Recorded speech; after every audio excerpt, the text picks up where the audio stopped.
설 명절 잘 보내셨나요? 네, 우리 옆 사람과 함께 인사를 나누십시다. 주님의 이름으로 축복합니다 라고 인사하세요.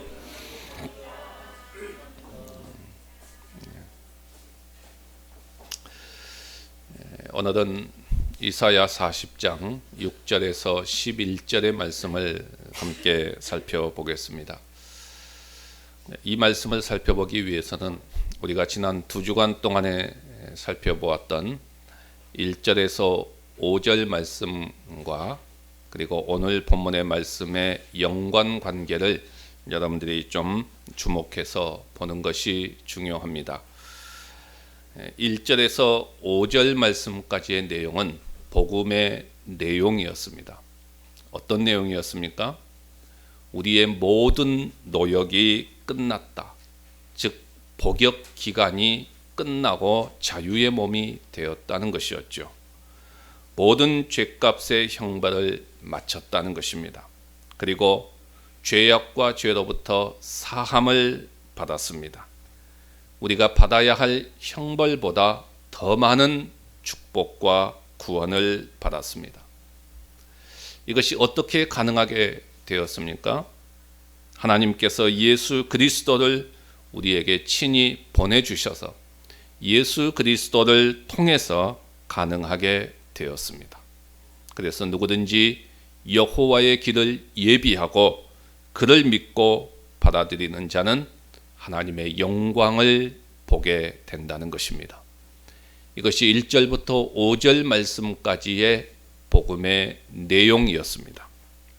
자, 이제 오늘 본문인 6절에서부터 11절 말씀까지를 보게 되는데 이 본문의 말씀은 크게 두 가지의 내용을 이야기하고 있습니다.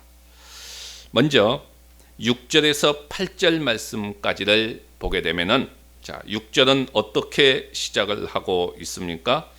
앞에서 이야기했던 복음의 내용을 다시 한번 선포하라고 명령을 합니다.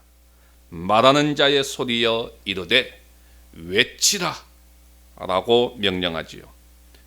그런데 이때 이사야가 뭐라고 반문하지요? 뭐라고 외쳐야 됩니까? 뭐라고 외쳐야 됩니까? 라고 반문하지요. 여러분, 지금 이사야의 이 반문이 정말 자기가 뭘 외쳐야 될지를 몰라서 묻는 질문일까요? 아닙니다. 뭘 외쳐야 될지는 이미 1절에서부터 5절 말씀에 나와 있습니다. 그리고 그 말씀을 듣고 나서 이 놀라운 복음의 내용에 이사야 선지자는 압도당했습니다. 그런데 왜 반문을 했을까요? 이사야가 당면한 한 가지 어려움이 있었습니다. 그것은 한마디로 말하면 믿기 어렵다는 것입니다. 믿기 어렵다. 자, 여기에 대해서 믿기 어렵다라고 했을 때 여기에 대해서 하나님의 대답이 나오고 왜 이 복음의 내용을 믿어야 하는지에 대해서 하나님께서 분명하게 대답해 주는 것이 6절에서부터 8절 말씀까지의 내용입니다. 또 하나는 자, 이제 9절에서부터 11절 말씀까지를 보게 되면은 이 복음을 전하라고 말하지요. 어떻게 전할 것이며 누구에게 전할 것이며 왜 전해야 될 것인가 하는 것에 대해서 말해주는 내용입니다. 자, 오늘은 이 두 가지의 내용을 좀 한번 살펴보도록 하겠습니다. 가장 먼저 첫 번째는 복음을 믿으라 라고 말하지요. 자, 본문 6절에서부터 8절 말씀까지의 내용인데요. 복음을 믿으라 라고 하는 이 문제는 왜 믿어야 하는가 하는 것을 말해주고 있는데 이것을 위해서는 왜 복음을 믿지 못하고 있는가 하는 이 질문을 좀 던져볼 필요가 있지요. 도대체 왜 사람들이 복음을 믿지 못할까? 이사야 선지자도 왜 이 복음의 엄청난 내용을 받고 한마디로 믿기 어렵다라는 반응을 보였을까 하는 것이죠. 지금 이사야 선지자가 하나님으로부터 복음의 내용을 받고 외치라는 명령을 받았지요. 그런데 내가 뭐라고 외치리까? 라고 반문을 합니다. 이것은 앞에서도 이야기했던 것처럼 이사야 선지자가 복음을 알지 못해서가 아니라는 것이죠. 그의 마음속에 커다란 문제가 하나 있었는데 그것이 무엇이었습니까? 복음의 내용을 믿기가 어렵다는 것입니다. 자, 그렇다면 이사야 선지자가 왜 복음을 믿기 어렵다는 반응을 보였을까요? 지금 우리의 입장에서는 이 어마한 복음의 내용이 이미 다 이루어졌고 이미 다 성취되었습니다.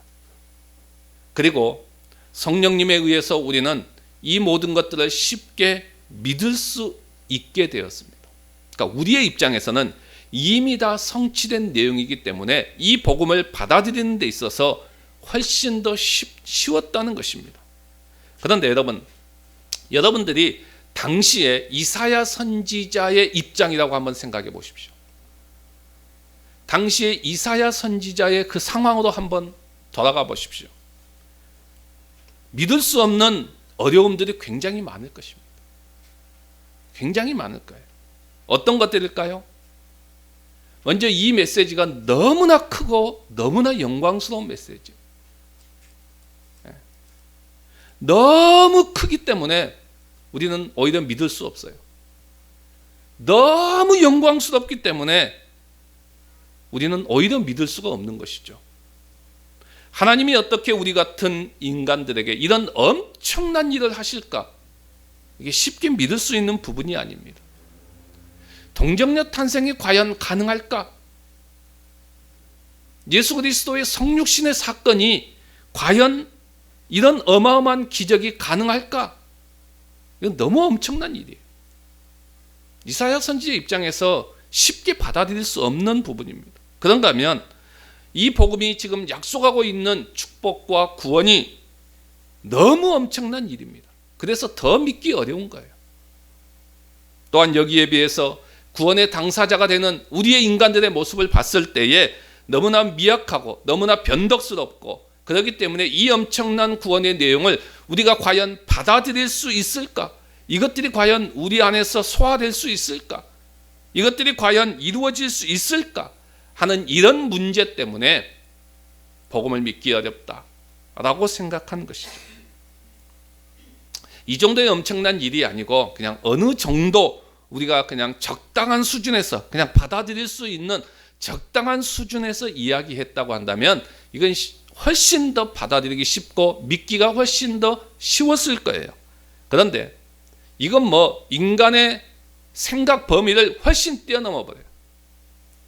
이건 인간의 어떤 부분 아무리 높은 인간의 기준이 있다 할지라도 그것들을 훨씬 뛰어넘어 버리는 엄청난 사건입니다.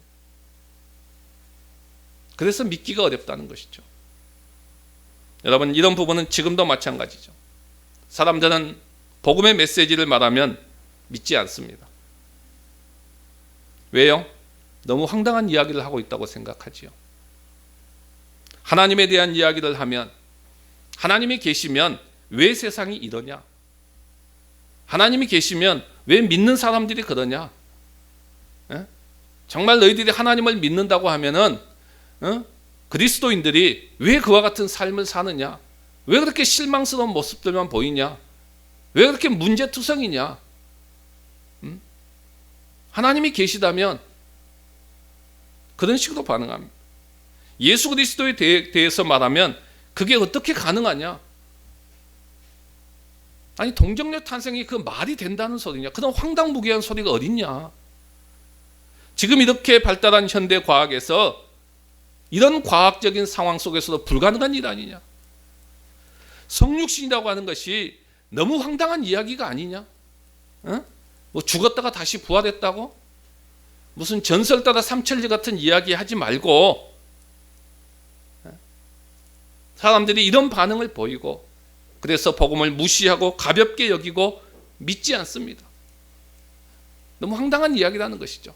어느 정도 이성적으로 판단해서 합리적이고 좀 이렇게 내용이 된다면 또 사람들은 엄청나게 받아들일 거예요. 근데 그것을 훨씬 뛰어넘어 버린 거예요. 그러니까 사람들이 받아들이지 않지요. 믿지 않습니다. 여러분, 우리는 지금 예수 그리스도를 믿었기 때문에 이것이 그렇게 엄청난 사건인지 잘 모르지만은 이건 사실 엄청난 사건입니다. 우리의 인간의 이성을 훨씬 뛰어넘어서 믿고 있잖아요. 내가 믿으려고 해서 믿어진 것도 아니잖아요. 성령님께서 믿게 하도록 하셨기 때문에 이것이 가능한 것이죠. 예수 그리스도를 믿는다는 사건 이 자체 하나만이라도 너무너무나도 엄청난 사건입니다. 그렇기 때문에 사람들이 잘 믿지 않아요. 그런데 하나님은 그럼에도 불구하고 왜 우리가 복음을 믿어야 되느냐? 왜 복음을 믿어야 되느냐? 하는 답을 우리에게 가르쳐주고 있습니다. 그 답이 뭔지 보십시다. 자, 6절에서부터 8절 말씀입니다. 우리 다 같이 한 목소리로 같이 읽어볼까요? 6절에서부터 8절 말씀. 자, 시작. 말하는 자의 소리여 이르되 외치라. 대답하되 내가 무엇이라 외치리까 하니 이르되 모든 육체는 풀이요 그의 모든 아름다움은 들의 꽃과 같으니 풀은 마르고 꽃이 시름은 여호와의 기운이 그 위에 불미라. 이 백성은 실로 풀이로다. 풀은 마르고 꽃은 시드나 우리 하나님의 말씀은 영원히 서리라 하라. 아멘. 답이 뭡니까? 왜 그럼에도 불구하고 우리가 복음을 믿어야 한다고 말합니까? 이것은 인간의 말이 아니라 우리 하나님 여호와의 말씀이고 우리 하나님 여호와의 말씀은 영원히 설 것이기 때문에 믿어야 된다는 것입니다.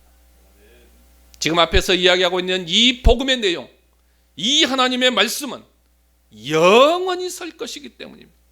인간의 말은 들의 풀과 같이 금방 사라지고 없어지지만은 하나님의 말씀은 영원하기 때문입니다.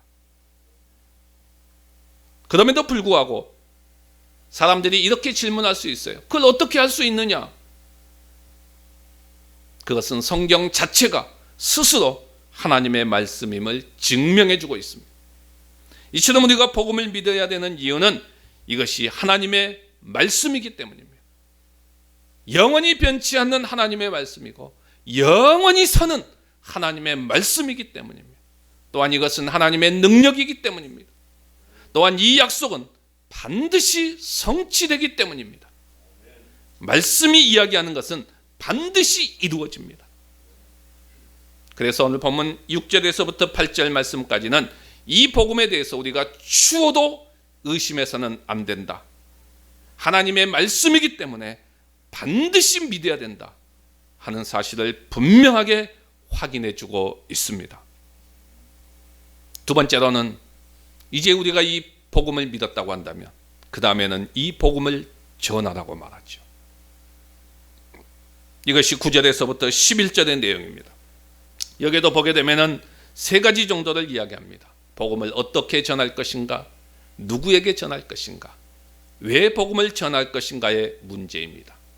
자, 먼저 첫 번째는 복음을 어떻게 전할 것인가입니다. 본문 9절을 보게 되면은 이 복음을 뭐라고 정의하고 있습니까? 아름다운 소식이라고 말합니다. 복음이라는 말 자체가 좋은 소식이죠. 굿뉴스입니다. 좋은 소식이 아니면 참 복음이 아닙니다. 그런데 이 복음을, 이 좋은 소식, 이 아름다운 소식을 어떻게 전하라고 말합니까?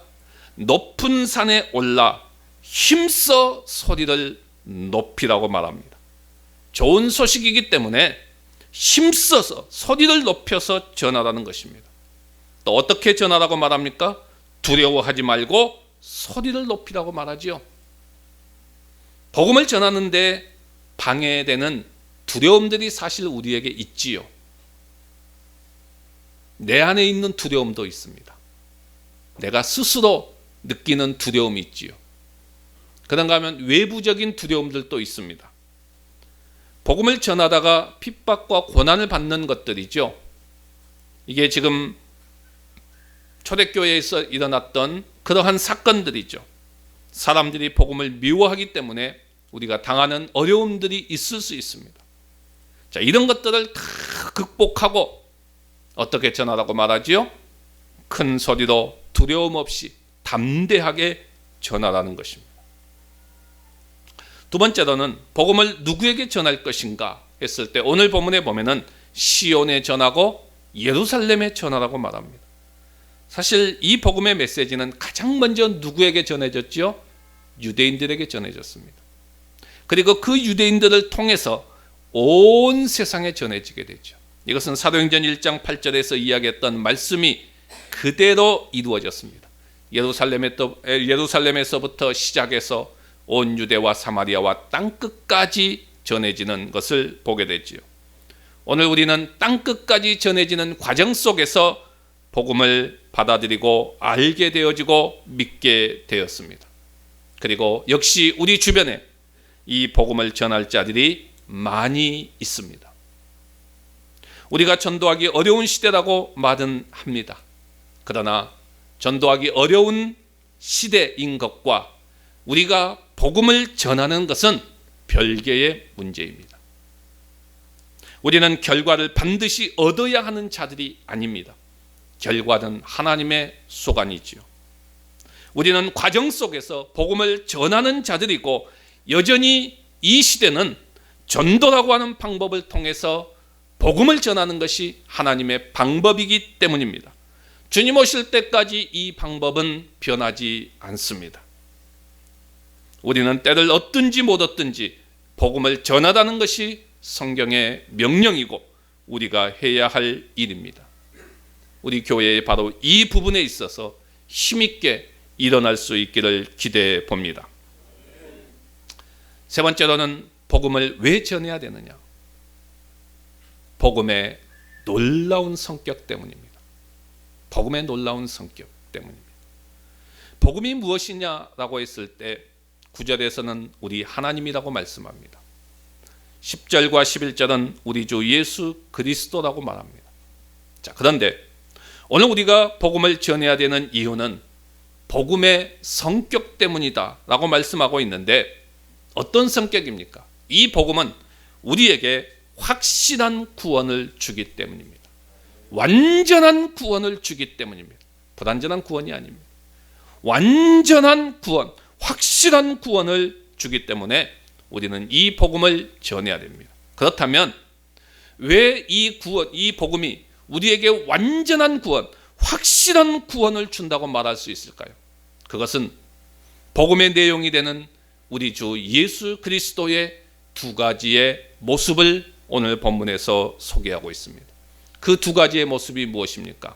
하나는 10절에 있는 말씀입니다. 우리 다 같이 한번 읽어볼까요? 자, 시작. 보라, 주 여호와께서 장차 강한 자로 임하실 것이요 친히 그의 팔로 다스리실 것이라. 보라, 상급이 그에게 있고 보응이 그의 앞에 있으며. 아멘. 어떤 모습이죠? 구원자의 강함입니다. 구원자의 강함입니다. 보라, 주 여호와께서 장차 강한 자로 임하실 것이요 친히 그의 팔로 다스리실 것이다. 왜 강한 자의 모습으로 임할까요? 강한 자를 대적하기 위해서 강한 자로 임하십니다. 우리를 모든 세력으로부터 구원하기 위해서입니다. 우리를 지배하고 있는 죄의 세력이 있습니다. 그렇죠? 사탄을 비롯한 온갖 악한 권세들이 있습니다. 우리의 가장 무서운 적인 죽음의 세력이 있습니다. 이처럼 우리를 애워싸고 있는 세력들이 모두가 다 강한 자들입니다. 우리 스스로 처리할 수 있는 세력들이 단 하나도 없습니다. 그런데 이 모든 것들을 정복하기 위해서는 강한 자로 임하셔야 돼요. 우리의 완벽한 구원을 위해서죠. 그래서 우리 주님께서 강한 자로 임하신다라고 말합니다. 두 번째 모습입니다. 11절 말씀 다 같이 한번 읽어보십시다. 자, 시작. 그는 목자같이 양떼를 먹이시며 어린 양을 그 팔로 모아 품에 안으시며 젖먹이는 암컷들을 온전히 인도하시리로다. 아멘. 어떤 모습이죠? 부드러움의 모습입니다. 잃어버린 양떼를 구하기 위해 오시는 목자의 모습입니다. 목자의 모습으로 오셔서 양떼들을 먹이시고 품에 안아주시고 인도해 주시는 모습입니다. 부드러움의 모습이죠. 이처럼 예수 그리스도의 두 가지의 모습, 강함과 부드러움입니다. 이 두 가지의 모습이 어떻게 보면은 모순적인 것처럼 보이지만은 우리 주님의 삶과 가르침에 나타나고 있는 중요한 두 가지의 요소이고 우리의 구원에 절대적으로 필요한 요소입니다. 우리는 성경에서 우리 주님의 선한 목자의 이미지를 너무나도 잘 알고 있습니다. 양을 위해서 목숨을 버리며 푸른 초장으로 인도하시고 쉴 만한 물가로 인도하십니다. 여기서 중요한 포인트가 있습니다. 그것은 목자와 양의 관계성입니다. 목자는 양을 위해 존재합니다. 양은 목자가 없이는 한 발짝도 갈 수가 없습니다. 목자를 떠난 양은 위험이요 결국은 죽음입니다. 목자는 양으로 생명을 얻게 하고 더 풍성히 얻게 합니다. 목자는 양을 돌보십니다. 오늘 본문에서도 어린 양을 그 팔로 모아 품에 안으시며 바로 돌보심의 모습이지요. 이 목자의 품에 있는 양들은 어떠합니까? 요한복음 10장에 나와 있는 말씀처럼 영원히 멸망하지 아니할 것이요 또 그들을 내 손에서 빼앗을 자가 없느니라. 여러분, 이보다 더 놀라운 복음과 위로가 어디 있을까요? 그는 목자같이 양떼를 먹이시며 어린 양을 그 팔로 모아 품에 안으시며 젖먹이는 암컷들을 온전히 인도하시리로다. 우리의 참된 목자 되신 예수 안에 이 모든 것이 있습니다. 그가 우리에게 생명을 주십니다. 양식을 주십니다. 필요한 보호를 해주십니다. 이것이 놀라운 복음의 성격입니다. 그러기에 우리 모두는 이 복음을 전해야 됩니다.